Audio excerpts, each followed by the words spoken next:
Daniel sat in silence, surrounded by unfinished paintings and the quiet weight of everything he couldn't let go. Every brushstroke reminded him of what once was Kos, a friendship that faded but never truly left his heart.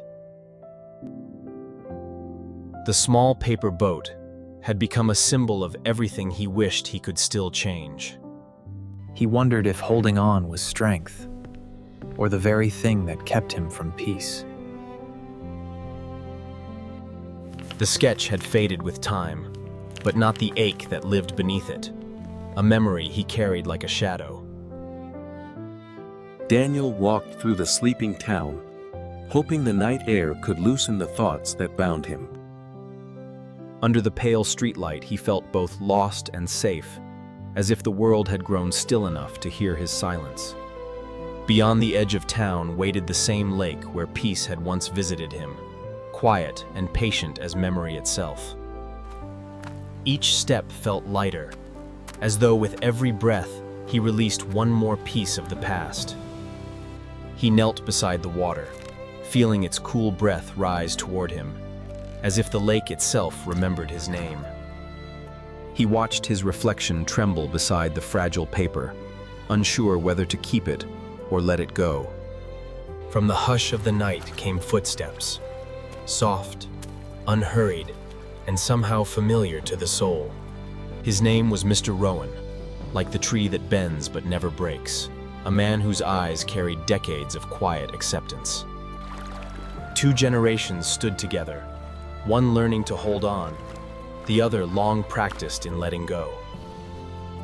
In the quiet between them hung the lesson Daniel had been searching for, though no words had yet been spoken. Mr. Rowan's presence felt like still water, steady, reflective, and impossible to ignore. For reasons he couldn't explain, Daniel felt he could finally listen. They stood together without words, letting the silence carry its own kind of truth.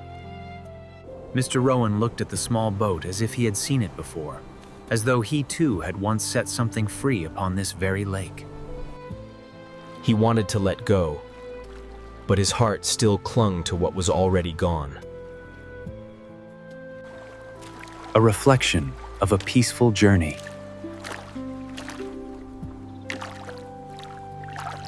For the first time, his grip loosened, not just on the boat, but on the burden within him. The boat floated quietly, carrying with it the pain that words had never healed.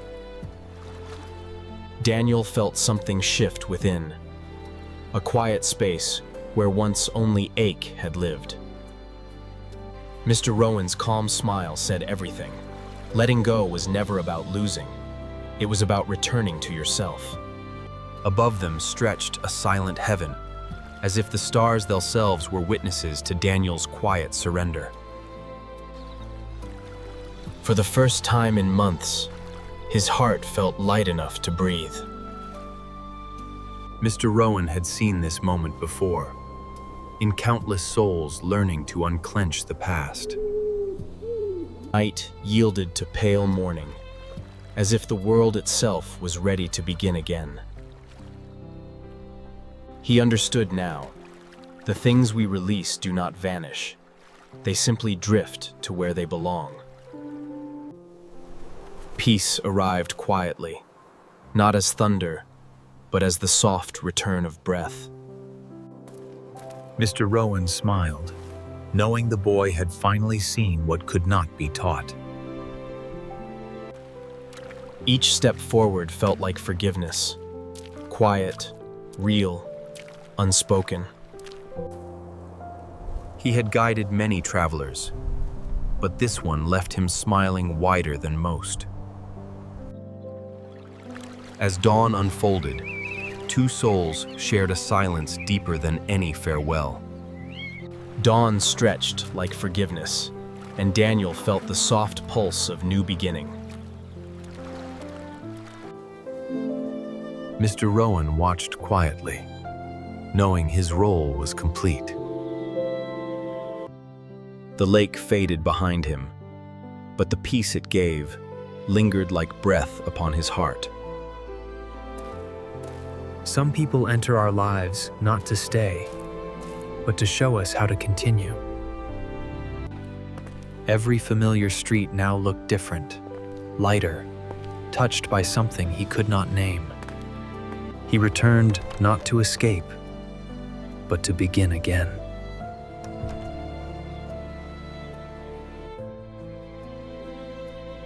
The empty canvas no longer frightened him. It felt like freedom. He began to paint not to forget, but to honor what he had learned by letting go. Each color he laid down felt like a memory transformed into light. What once was pain had become color, and what once was sorrow had become meaning. For the first time, he saw beauty not in what he created, but in what he released. His art no longer spoke of loss. It whispered of peace. The morning wind moved through the room like a blessing, carrying away the last of his heaviness. The newest painting stood apart, not because it was perfect, but because it was honest. He no longer painted to prove, to remember, or to hold on. He painted to be free. Outside, the world waited exactly as before, only now he saw it differently. Gratitude filled the space where regret used to live. What he once called endings, he now understood as beginnings in disguise. His sketches were lighter now, tracing not sorrow, but presence. Somewhere beyond that light, the paper boat still drifted, carrying his old self toward freedom. The world no longer demanded answers from him. It only asked that he be present. Every line he drew now carried stillness instead of striving. Letting go, he realized, wasn't forgetting. It was choosing peace over memory. Across the lake, Mr. Rowan's figure appeared once more, his gentle nod saying, "You've done well."